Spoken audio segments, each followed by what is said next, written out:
एक किसी का प्रश्न है कि क्या बिना गुरु दीक्षा के उर्दपुंड तिलक तथा तुलसी की माला धारण करना अपराध है? बिना विवाह के सिंदूर लगाना, बिना विवाह के मंगलसूत्र पहनना उचित है?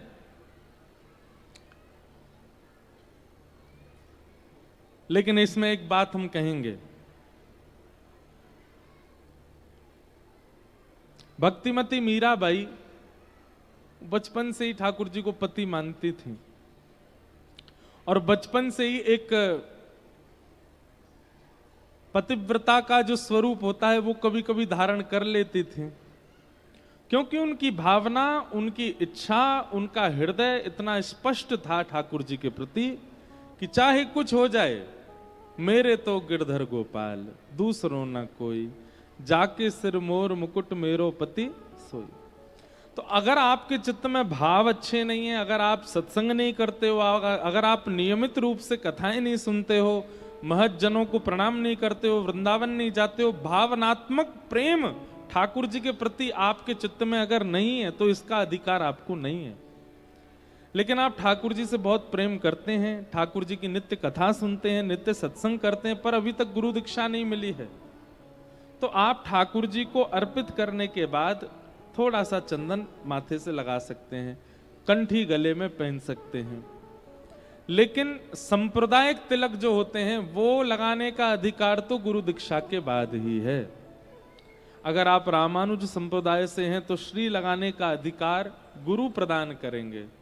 अगर आप गौड़िया वैष्णव हैं तो गौड़ियाओं का जो उर्दपुंड और तुलसी विराजती हैं वो गुरु ही आज्ञा देंगे। अगर आप निम्बार्की हैं तो निम्बार्क संप्रदाय का तिलक गुरु आज्ञा प्रदान करेंगे। सांप्रदायिक तिलक लगाने की आज्ञा गुरु दे सकते हैं, पर ठाकुर जी के चरणों की प्रसादी चंदन एक बिंदी मात्र अगर माथे पर रखनी हो तो वो आप धारण कर सकते हैं। लेकिन सांप्रदायिक तिलक तो गुरु आज्ञा से ही धारण करना चाहिए, वो आप ऐसे नहीं धारण कर सकते। और उसके लिए भी चित्त में ठाकुर जी के प्रति प्रेम है तो ही ठाकुर जी के चरणों का चंदन आप नित्य लगा सकते हैं। अगर प्रेम भाव नहीं है, केवल पुण्य के लिए ठाकुर जी की पूजा आराधना अर्चना करते हैं तो उसका भी अधिकार नहीं है।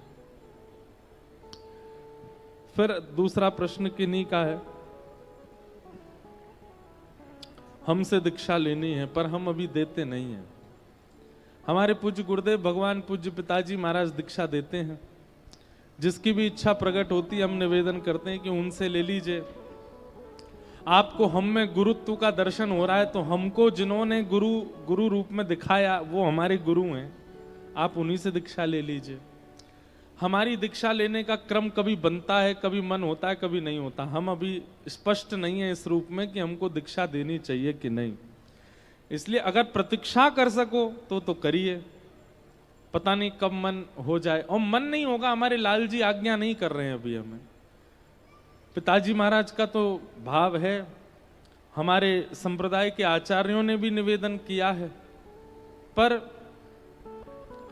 हमें शायद आप लोगों में नहीं, अपने अंदर अभी लगता है कि हम अभी योग्य नहीं बने हैं कि हम गुरु बन जाएं। इसलिए हम केवल दिशा दे रहे हैं, आप कथा ही सुन लीजिए, वही हमारी गुरु दीक्षा है। हमारे कहे गए जो भाव हैं कथा के उनका आप पालन करने लग जाइए, यही हमारी गुरु दीक्षा है। बाकी ठाकुर जी आज्ञा करेंगे तो फिर जब देना प्रारंभ करेंगे तो आ जाइएगा।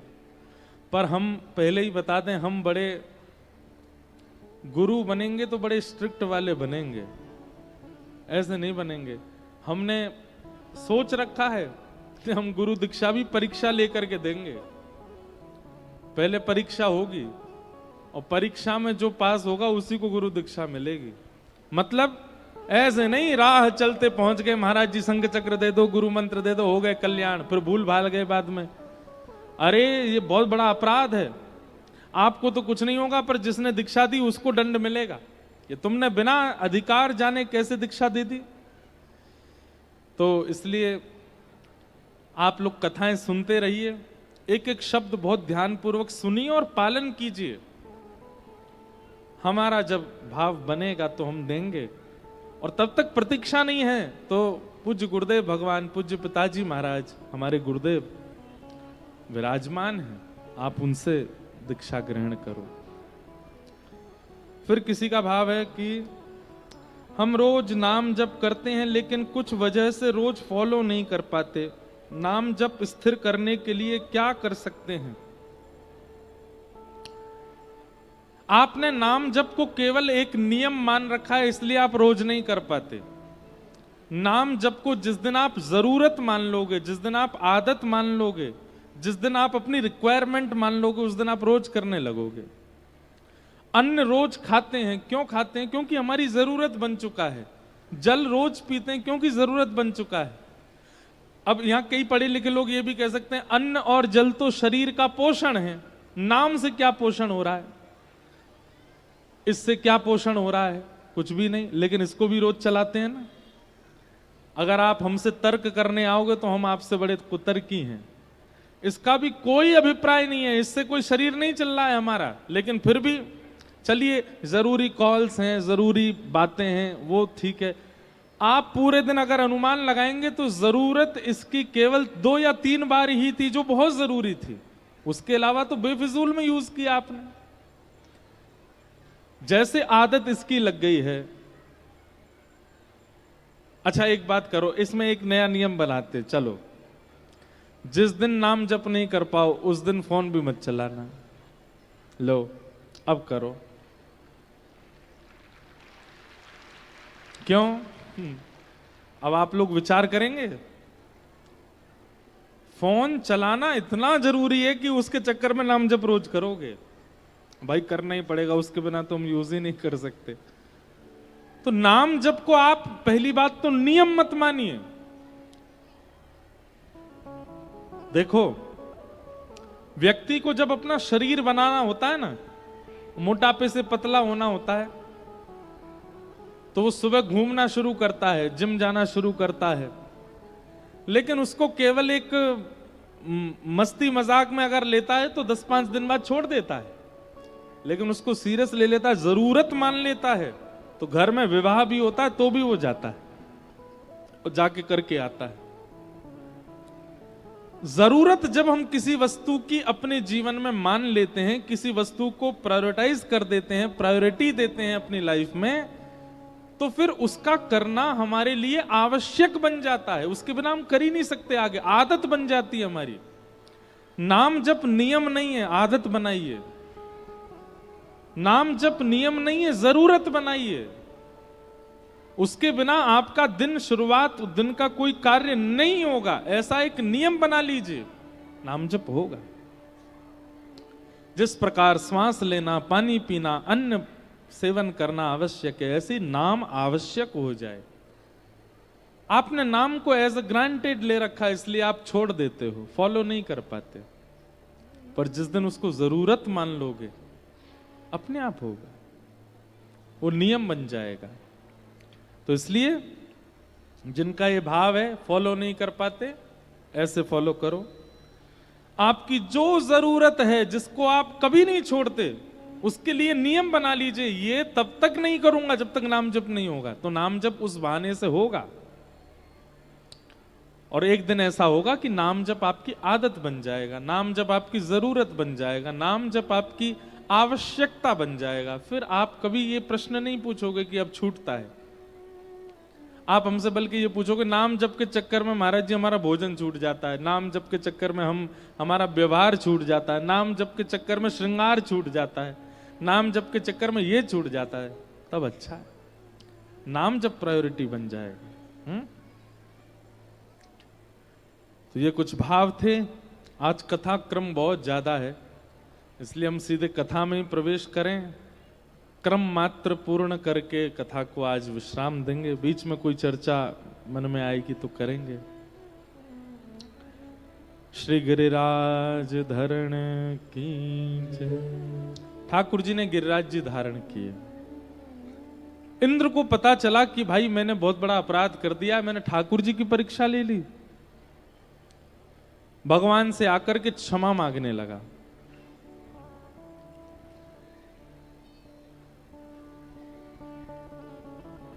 क्षमा मांगते हुए ठाकुर जी से कहने लगा, पिता गुरुस्तम जगतामधीशो दुरत्यय काल उपात दंड हिताय स्वेच्छा तनुभि समीह से मानम विधुन्वल जगदीश मानिना। व्यक्ति का सबसे बड़ा गुण क्या है? मानव का सबसे बड़ा गुण क्या है? सब लोग इधर देखो, ध्यान से सुनो। मानव का सबसे बड़ा गुण क्या है? अपने अवगुण को स्वीकार करना। ये सबसे बड़ा गुण है मानव का। और मानव का सबसे बड़ा दुर्गुण क्या है? अपने अवगुणों को नजरअंदाज करना, अपने अवगुणों को अस्वीकार करना। ये मानव का सबसे बड़ा अवगुण है। व्यक्ति सब अच्छे ही जन्म लेते हैं संसार में, कोई बुरा बन करके नहीं आता। छोटे छोटे बच्चों को देखो कितने अच्छे लगते हैं। वही बच्चा 20 साल बाद ना जाने क्या क्या कर देता है। तो जब उसकी गलती होती है तो फिर लोग कहते हैं, तुझे हमने गोद में खिलाया था, तू हमारी गोद में खेलता था, इतना सौम्य, इतना सरल, इतना सीधा बालक, अब तू ऐसा हो गया। और जब कोई श्रेष्ठ बन जाता है तब भी हम यही कहते हैं, इसको भी हमने गोद में खिलाया था। कई लोग हमको ही देख के बोलते हैं। हम कहीं कथा में जाते हैं तो कई जगह पिताजी के साथ बचपन में गए होते हैं, माता जी आती हैं, भाई लोग आते हैं, हमने इतने से खिलाए थे आप, हमने गोद में खिलाए थे आप।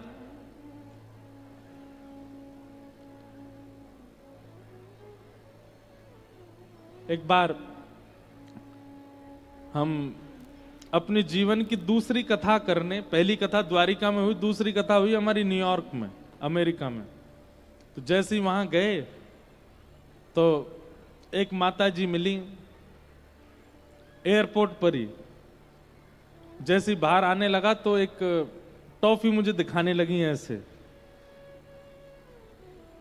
मैं कहूं जय श्री कृष्णा। मैंने कहा जय श्री कृष्णा।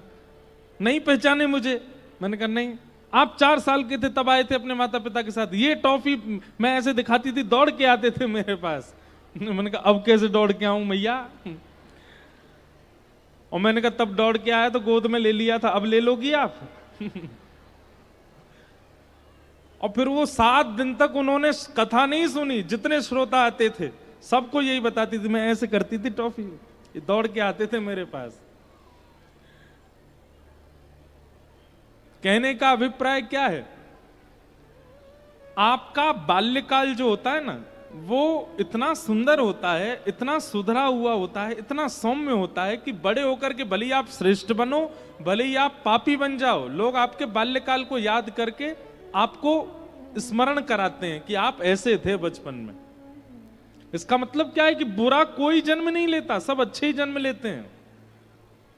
लेकिन स्पष्ट मान लीजिएगा बात को, जो व्यक्ति अपने अवगुणों को नजरअंदाज करता हुआ चला जाता है वही राक्षस बन जाता है। और जिस व्यक्ति को अपने अवगुण पता चलते हैं और उन अवगुणों पर कर्म करता है वही संत बनता चला जाता है, वही साधु बन जाता है, वही महात्मा बन जाता है, वही श्रेष्ठ। अच्छा, साधु संत महात्मा कहने से आप कृपा करके कोई भगवाधारी को मत सोचिएगा। कई नेताओं के रूप में भी साधु होते हैं, कई इंजीनियर बनकर के भी साधु होते हैं। साधु का मतलब भार का वस्त्र नहीं होता, हृदय का भाव होता है। हृदय का भाव साधु होता है, हृदय का भाव संत होता है। ऐसे कितने लोगों को सदगृहस्थ हैं, जीन्स पहनते हैं पर साधु हैं। क्यों? हृदय से साधु। अभी हम जहां से कथा करके आए मध्य प्रदेश, क्योंकि प्रशंसा की बात है इसलिए हम कर रहे हैं, वहां के विधायक जी ने कथा कराई। आप सत्य मानेंगे, और वो नाबाद ना जाने कब से जीत रहे हैं, लेकिन उनको देख करके, उनके साथ बैठ के, उनके साथ बातचीत करके लगता ही नहीं था कि ये विधायक हैं और 2008 से लगातार जीत रहे हैं। क्यों? साधु स्वरूप, साधु जैसी बोली, साधु जैसा विचार, साधु जैसा स्वभाव। साधु का नियम कैसा होता है? वो दीन रहता है, वो सबको श्रेष्ठ मानता है अपने से ज्यादा, वो सबकी भलाई चाहता है, सबका भला चाहता है, सबका अच्छा चाहता है। ऐसा व्यक्ति का व्यक्तित्व बताता है कि उसने बचपन से अपने अवगुणों पर काम किया है। जो व्यक्ति अपने अवगुणों को नजरअंदाज करता है वही एक दिन राक्षस रूप धारण करता है। वही एक दिन उसके परिवार वाले दूर होने लगते हैं, उसके मित्र दूर होने लगते हैं, उसके सखा संबंधी दूर होने लगते हैं। आजकल तो पत्नियां भी दूर हो जाती हैं, बच्चे भी दूर हो जाते हैं। क्यों? क्योंकि व्यक्ति अपने अवगुणों को नजरअंदाज करते करते करते करते करते करते राक्षसत्व को प्राप्त कर लेता है। बाल्यकाल सबका अच्छा होता है, पर जैसे जैसे हम बड़े होते हैं अवगुण और गुण इनकी मात्रा बढ़ने लगती है। फिर अवगुण को अस्वीकार और गुणों को स्वीकार की इच्छा प्रकट होती है, हमारा बिगड़ना प्रारंभ हो जाता है। करना क्या है? अवगुणों को स्वीकार करो, उन पर दृष्टि डालो और गुणों को नजरअंदाज करो, ताकि आप संभले रहो, सवरे रहो, सुरक्षित रहो। हमारी बात को चिंतन कीजिएगा घर जाके। तो व्यक्ति का सबसे बड़ा गुण क्या है? अपने अवगुणों को स्वीकार करना। और व्यक्ति का सबसे बड़ा दुर्गुण क्या है? अपने अवगुणों को अस्वीकार करना। इंद्र ने आकर के अपने अवगुण को स्वीकार किया और ठाकुर जी के चरणों में प्रणाम करते हुए कह रहे हैं कि आप मेरे पिता हैं, आप मेरे गुरु हैं, आपको दंड देने का अधिकार है। नाथ, मैं दंड के लिए तैयार हूं, कृपा करके मुझे दंड दीजिए।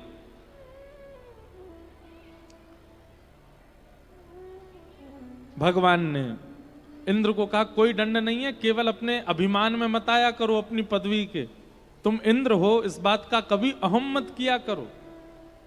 बस यही तुमको हम कहना चाहते हैं, निस्वार्थ भाव से, निष्कलंक भाव से और अभिमान स्वाभिमान से विमुक्त होकर के दीन बन करके अपनी पदवी का पालन करो, जाओ। और इंद्र को भगवान ने क्षमा कर दिया। गोवर्धन लीला विश्राम हुई, सब ब्रजवासियों ने ठाकुर जी को अपनी गोद में उठा लिया, सब नाचने लगे, आनंद करने लगे। इंद्र ने जो स्तुति गाई थी वो देवताओं के, ब्रजवासियों के सामने नहीं गाई थी, एकांत में गाई थी। गायों ने भगवान का नाम रखा गोविंद। ये गोविंद नामकरण ठाकुर जी का गायों के द्वारा किया गया। एकादशी व्रत की महिमा बताई गई। जिस प्रकार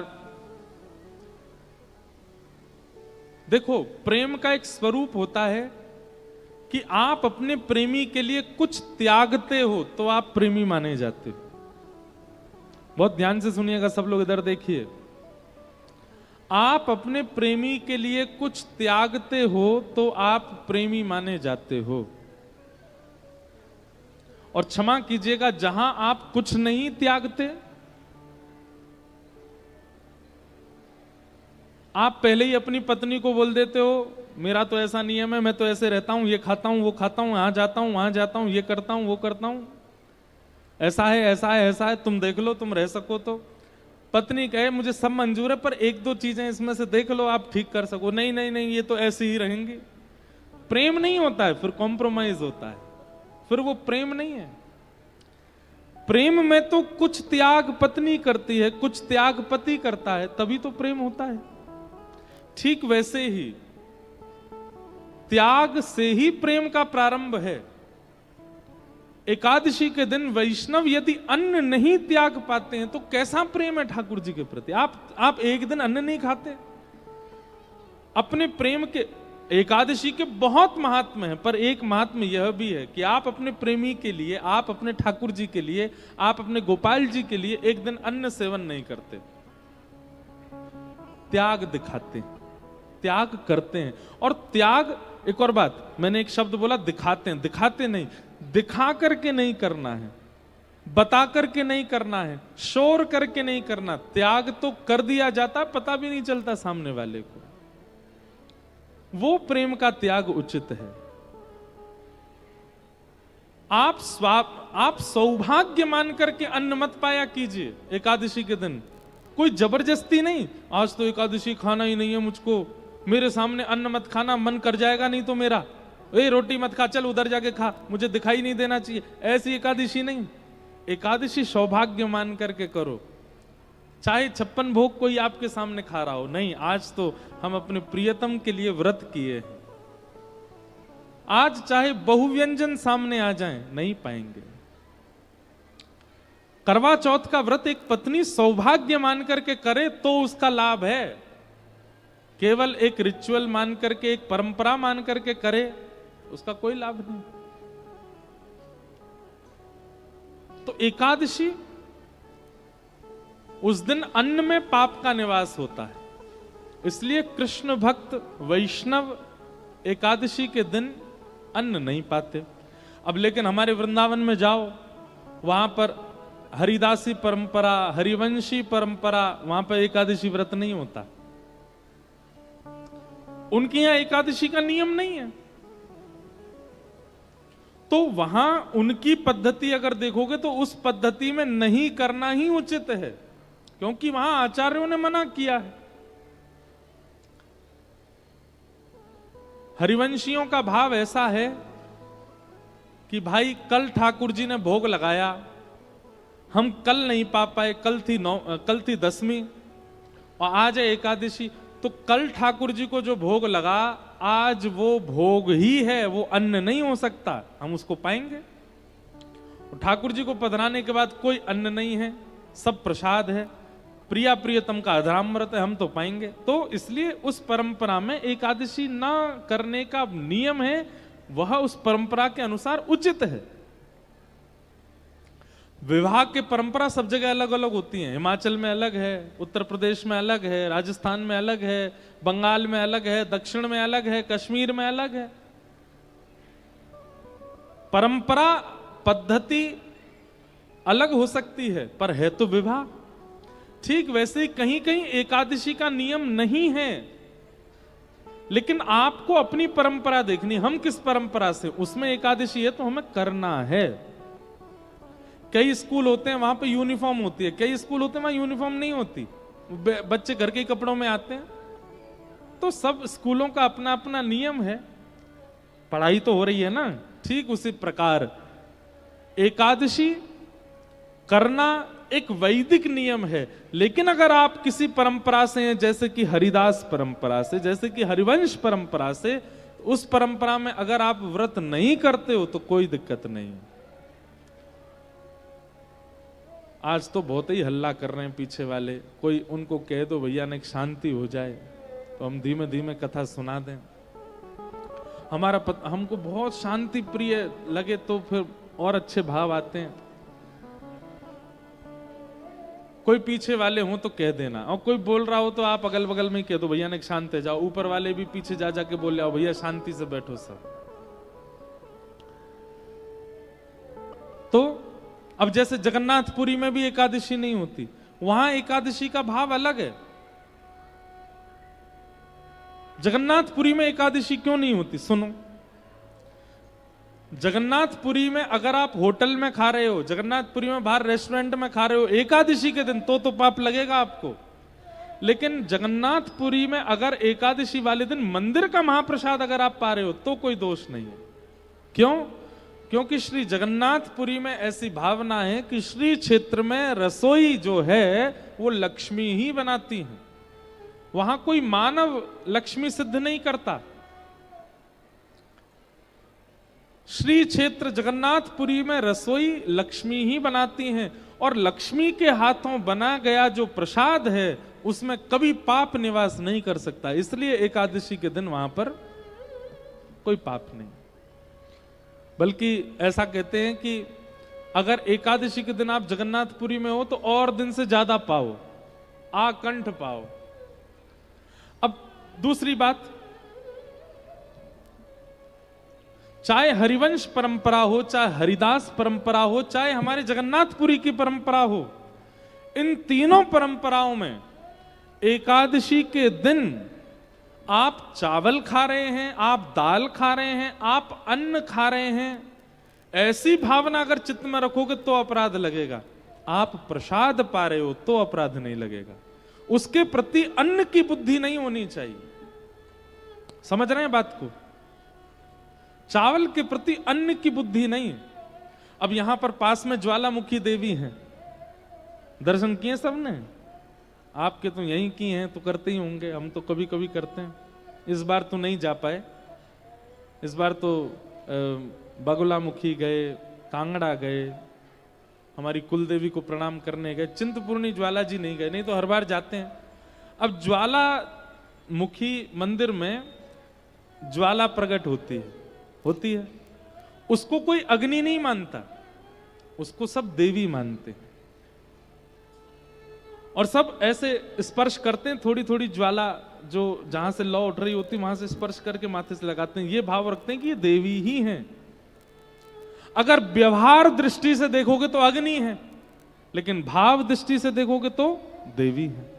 ठीक वैसे ही एकादशी के दिन अगर आप जगन्नाथपुरी में हो और आपने व्यवहार दृष्टि से देखा, थोड़े भैया चावल दे दो, थोड़ी दाल दे दो, तो अपराध लगेगा आपको। महाप्रसाद ठाकुर जी का अधुरामृत है, इस भाव से पाओगे तो आपको अपराध नहीं लगेगा।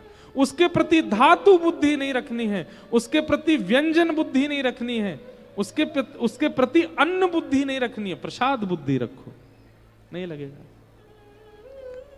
एकादशी करनी चाहिए, लेकिन जगन्नाथपुरी में हो तो कोई बात नहीं, हरिदास और हरिवंश परंपरा में हो तो कोई बात नहीं, अन्य किसी परंपरा में हो तो आपको एकादशी करनी ही चाहिए।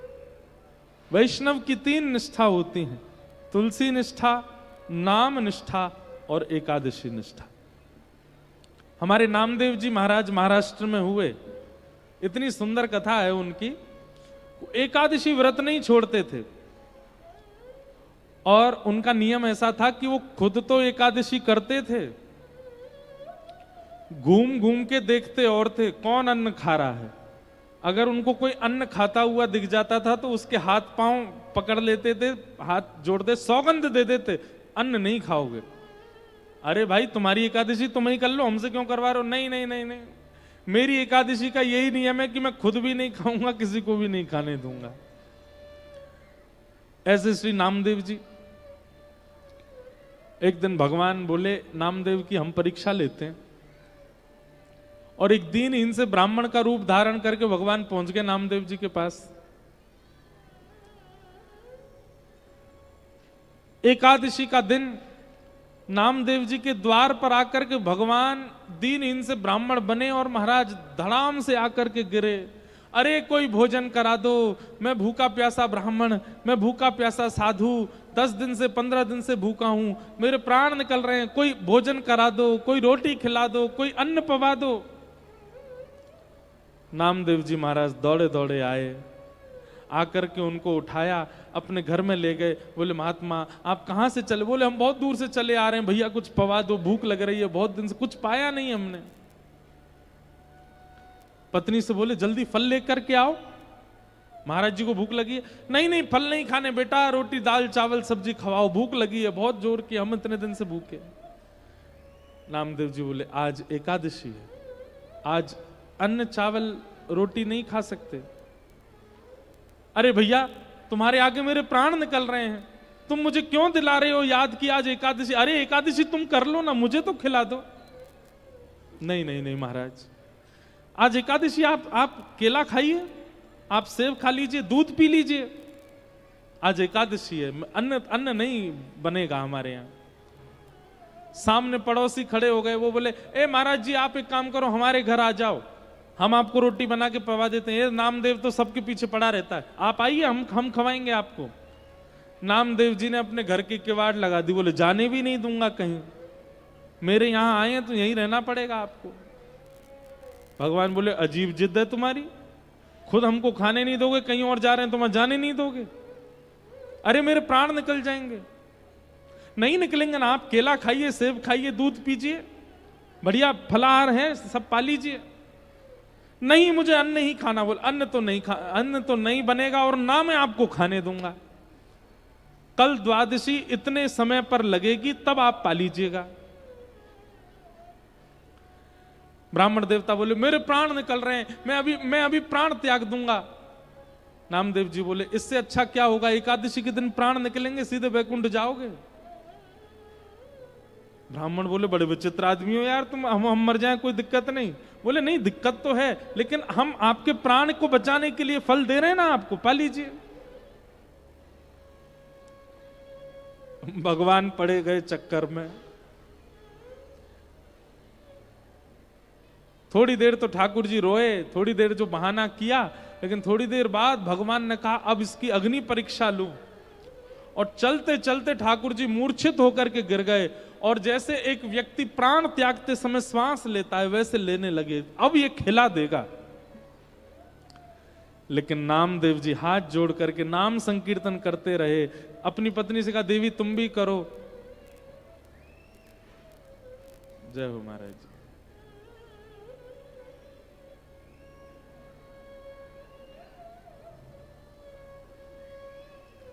तुम भी करो, विराज जाओ महाराज जी।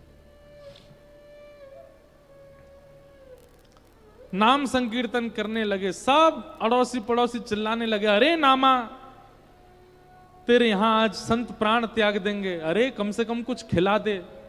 इतनी बड़ी एकादशी हो गई कि कोई व्यक्ति प्राण त्याग रहा है तो उसके सामने एकादशी को श्रेष्ठ मानता है। नामदेव जी ने किसी की नहीं सुनी, फल रख दिए, दूध रख दिया आगे, और ठाकुर जी एक ब्राह्मण के रूप में ऐसे घुर घुर आवाज उनके कंठ से आने लगी जैसे प्राण त्याग रहे हैं, और नामदेव जी संकीर्तन करने लगे, और देखते ही देखते प्राण चले गए। जैसे ही प्राण गए नामदेव जी महाराज रोने लगे, और रोते हुए बोले देवी आज हमारी एक निष्ठा की वजह से, हमारे एक नियम की वजह से संत के प्राण गए हैं। अब इनका अग्नि संस्कार हम करेंगे, और अग्नि में हम परिवार सहित सती हो जाएंगे। जैसे एक सती नारी हो जाती है वैसे हम भी पूरा परिवार इनके साथ ही प्रस्थान कर जाएंगे। और चिता जला करके उन ब्राह्मण देवता का शरीर रखा, उसी पर नामदेव जी बैठ गए, पत्नी को भी बैठा लिया, पूरे बच्चों सहित बैठ गए। जैसे ही चिता में अग्नि लगाई, ब्राह्मण के रूप में साक्षात शंख चक्र गदा पद्मधारी श्रीमन नारायण प्रकट हो गए। चिता में से नामदेव जी को खींच करके हृदय से लगा लिया। अरे मेरे नामा, मान गए भैया, तुम्हारी निष्ठा को मान गए हम। जय हो। और श्री नामदेव जी की एकादशी निष्ठा की स्वयं ठाकुर जी ने परीक्षा ली, और धन धन्य कह करके ठाकुर जी प्रस्थान कर गए। वैष्णव की 3 निष्ठा हैं, एकादशी, नाम निष्ठा, एकादशी निष्ठा और तुलसी निष्ठा। इन 3 निष्ठाओं का पालन करे वैष्णव। एकादशी व्रत का महत्व बताया गया। आगे रास पंचाध्याय प्रारंभ होता है कि भगवान पिता रात्रि शरदो फुल्ल मल्लिका विक्षरन्तुं मनश्चक्रे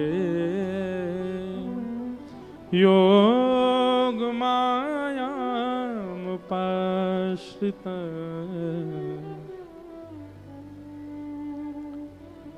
भगवान पिता रात्रि, रास, मैं कहा करता हूं रस और रास ये 2 शब्द हैं। हमारी भक्ति का प्रारंभ होता है रस से, और हमारी भक्ति का गंतव्य होता है रास। सब लोग इधर देखिए, सावधानी से सुनिएगा।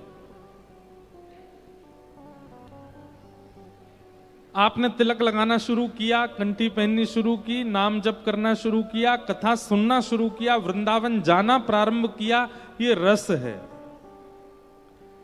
ये प्रारंभिक स्थिति, इसी को रस कहते हैं। आप नित्य अपने ठाकुर जी की सेवा करते हो, गुरुदेव को प्रणाम करते हो, प्रवचन सुनते हो, तिलक लगाते हो, एकादशी करते हो, नाम जप करते हो, ये सब रस है। मतलब आप प्रयास कर रहे हो ठाकुर जी की प्राप्ति का, ये रस है। लेकिन ठाकुर जी प्रयास करें आपकी प्राप्ति का, वो रास है, वो रास है।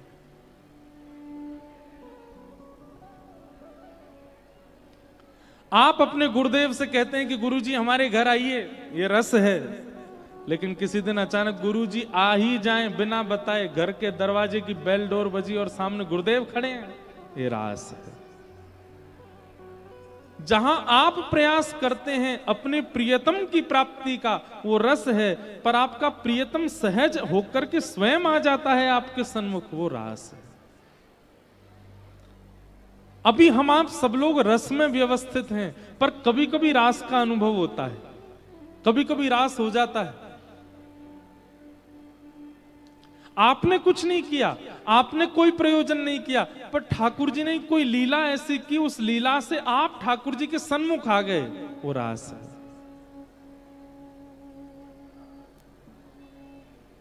अगर आपको रास का अनुभव नहीं होता है, हमारी बात पता नहीं आप लोग समझें कि नहीं कि रास कहते किसको है। रास का अनुभव अगर आपको नहीं हुआ है तो इसका मतलब आप रस में कोई कमी कर रहे हो।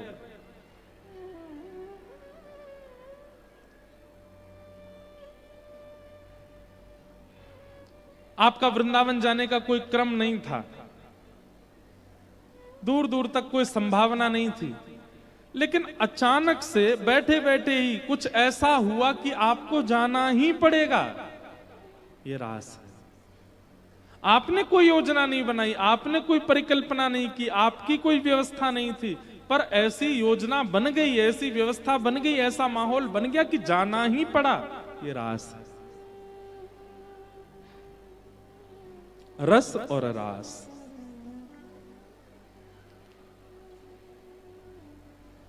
ये दो बातें। तो रस से प्रारंभ होता है, रास तक की स्थिति को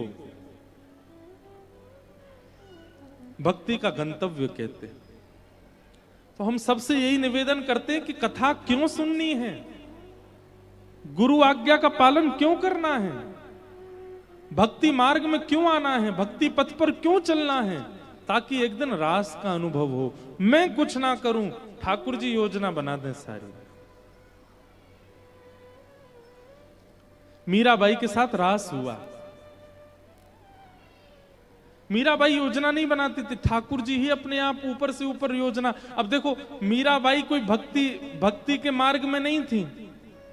एक दिन बस एक बारात जा रही थी मेड़ता में,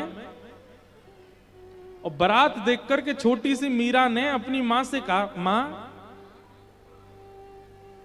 ये कौन है, ये इतने सारे लोग नाच क्यों रहे हैं, और ये पीछे घोड़े पर बैठ करके ये कौन जा रहा है। तब मां ने बताया, बोली ये बारात है, और ये दूल्हा पे जो ये घोड़ी पर जो बैठा है ये दूल्हा है, ये एक कन्या से विवाह करने जा रहा है, और विवाह करके फिर हमेशा के लिए कन्या को अपने घर ले जाएगा। मीरा बोली, विवाह कन्या का होता है। मीरा की मां बोली, हाँ कन्या का होता है, मैं भी तो कन्या हूं, मेरा भी ब्याह होगा। बोला, हाँ तेरा भी ब्याह होगा। अब तो मीरा इतनी सोच में चली गई, मेरा दुल्हा कौन होगा, मेरे दुल्हा कौन है, मेरे लिए बारात लेकर के ऐसे दुल्हा बन करके सेहरा पहन करके घोड़ी पर बैठ के कौन आएगा। मां कहने लगी, अभी कोई उम्र है तेरी पूछने की, चल मीरा अपने काम कर। नहीं, अब तो बालक की भांति पीछे पड़ गई, बताओ ना मेरे दुल्हा कौन है, मेरे दुल्हा कौन है, मेरे बींद कौन है, मेरी बारात लेके कौन आएगा, मुझे लेकर के कौन जाएगा, सेहरा पहन के कौन आएगा। उठते बैठते चलते फिरते सोते हर समय मीरा यही पूछती रहती, मेरे दुल्हा कौन है, मेरे दुल्हा कौन है। छोटी सी मीरा, जैसे कभी कभी माता पिता परेशान हो जाते हैं तो बच्चे से कंटक छुड़ाने के लिए कुछ कह देते हैं, ऐसे ही मीरा की मां ने बोल दिया, ये बैठे हैं मुरली हाथ में लेकर के, मोर पिछ लगा करके, तेरे कक्ष में जो बैठे हैं गिरधर, यही है तेरे बींद, यही है तेरे प्रियतम, यही है तेरे दुल्हा, यही लेके आएंगे बारात। ये रास हुआ। मीरा ने कुछ नहीं किया, ठाकुर जी ने ही मीराबाई की मां के मुख से स्वयं उच्चारण करवा दिया कि ये तेरे प्रियतम हैं। और मीराबाई एक बाल बुद्धि, एक छोटी बालिका, विश्वास कर लिया मां की बात पर। अब तो उसकी दृष्टि बदल गई। अब वो जब जब देखती हैं तब ठाकुर जी से कहती हैं, जब आप आओगे तो ऐसा वाला सेहरा पहन के आना, जब आप आओगे ऐसी घोड़ी पर बैठ के आना। मैंने सुना है आपके मित्र हैं महादेव, उनको भी ले आना बारात में। मैंने सुना है ब्रह्मा जी भी आपके मित्र, उनको भी लेके आना। सुनो, ऐसी बात करती है एकांत में। इंद्रादि देवताओं को भी संग लेकर के आना, हमारे पिताजी राजा हैं, बहुत अच्छी व्यवस्था करेंगे सबकी। अपने अपने चित्त से ठाकुर जी को प्रियतम मान लिया। ये रास हुआ मीरा के साथ।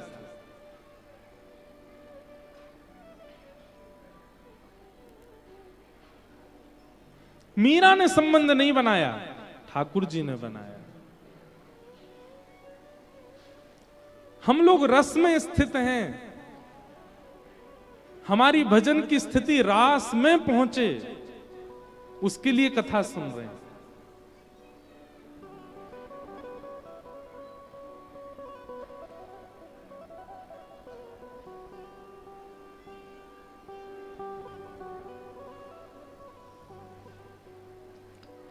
कितने भक्तों के साथ रास किया ठाकुर जी ने। रास का मतलब नृत्य नहीं होता। हमारे दक्षिण में तिरुपति बालाजी हैं, नाम सुना है? तिरुपति बालाजी। तो तिरुपति बालाजी दर्शन करने के लिए एक आचार्य चरण दर्शन करने गए। जेठ के महीना में गए, बहुत गर्मी, और गर्मी में भी पहाड़ जो होते हैं वो और ज्यादा तपते हैं। पहाड़ पर हैं तिरुपति बालाजी, नारायण भगवान का मंदिर है। तो उन्होंने जाकर के देखा कि इतनी गर्मी और इतना ताप से वो पूरा पहाड़ गर्म हो रहा था। उनके मन में भाव आया कि अगर श्री वेंकटेश भगवान तिरुपति बालाजी के मंदिर के बाहर एक सरोवर हो और उस सरोवर में जल भर दिया जाए तो इतने ताप में श्री ठाकुर जी को सरोवर के जल से थोड़ी थोड़ी शीतलता का अनुभव होता रहेगा। कभी कभी ठाकुर जी नौका विहार करने, जल क्रीड़ा करने बाहर आ जाएंगे। अब आचार्य चरण, उस समय इतने लोग तो थे नहीं, स्वयं गए और जाकर के फावड़ा उठा करके एक स्थान को खोदने लगे। उनके साथ में उनकी पत्नी थी। पत्नी सगर्भा थी, गर्भ में बालक। पत्नी को कहते, देखो देवी, तुम्हारे गर्भ में संतान है, पर हमको ये सेवा ठाकुर जी की करनी है। मिट्टी निकालते और एक परात में भरते, पत्नी के सिर पर रखते, बोले धीरे धीरे जाओ, दूर वहां फेंक करके आना। एक दिन आज हो गया, अब महीना, 2 महीना, साल, जब तक हो, बालक का जन्म भी यहीं हो जाए, ये सेवा करके जानी है ठाकुर जी के लिए, सरोवर बना के जाना है। 1 दिन, 2 दिन, 3 दिन, 4 दिन बीत गए। भीतर बैठे हुए ठाकुर जी को दया आने लगी। किन पर? उनकी पत्नी पर। वो सगर्भा है, गर्भ में बालक है, और ऐसे धीमे धीमे जाती हैं, जाके मिट्टी फेंकती हैं। सो ठाकुर जी एक छोटे से ग्वारिया का रूप धारण करके आ गए, और ग्वारिया का रूप धारण करके आए। जैसे ही वो माता जी मिट्टी डालने के लिए आई, ठाकुर जी उनसे बोले, सुनिए, मैं दौड़ने में बहुत निपुण हूं। आपके पतिदेव अगर देख लेंगे कि मैं सेवा करा रहा हूं तो नाराज हो जाएंगे, आप उनको मत बताना, पर आप वहां से मिट्टी लेके थोड़ी आगे आना, वहां से मुझे दे देना, मैं तुरंत डाल के आ जाया करूंगा। बोली ठीक है। इतने सुंदर सुकोमल ठाकुर जी, ऊंची सी धोती, महाराज कमर में फेंटा बांध करके आ गए। अब वो महापुरुष मिट्टी खोदें, एक परात में डालें, पत्नी को दें, पत्नी नेक आगे जाए, सोई ठाकुर जी दौड़ के आमे लाइए, और सिर पर धर करके तुरंत दौड़ के जामे, डाल करके परात ला के उनको दे दें। अब यहां वो महापुरुष 2-3 परात मिट्टी भरते थे, लेकिन आज एक ही भरने लगे। इतने में तो पत्नी आ गई। उन्होंने कहा देवी तुम दौड़ के जाती हो क्या? नहीं नहीं दौड़ के तो नहीं जाती। तो यहीं फेंक देती हो क्या? बोले नहीं नहीं। क्या बात है, सही बताओ, इतनी जल्दी मिट्टी कहां फेंक के आई हो? तब उन्होंने बताया, बोले कि महाराज एक छोटा सा बालक है, वो आता है दौड़ करके मेरे हाथ से परात लेके भाग के फेंक के तुरंत आ जाता है। छोटा बालक? यहां कहां से वन में आया कोई बालक? बोले पता नहीं, 4-5 दिन से वही सेवा करवा रहा है। अच्छा हमें दिखाना। आप जैसे ही गए और जाकर के परात लेकर के जाने, तुरंत आगे से दौड़ते हुए आते देखा, वो आचार्य चरण इतने ज्ञानी थे, इतने भक्त थे, देखते ही रूप माधुरी देखते ही पहचान गई, ये तो कोई और नहीं, साक्षात ठाकुर जी हैं। आपको पीड़ा ना हो इसलिए आपकी सहायता कर रहे हैं। इसे कहते हैं रास। ये रास है। हमने रस का अनुभव कर लिया, पर हमको रास का अनुभव करना है। ठाकुर जी हमारे साथ भी कोई लीला करें, कुछ अनुभव कराया करें, कुछ अनुभूतियां कराया करें। रास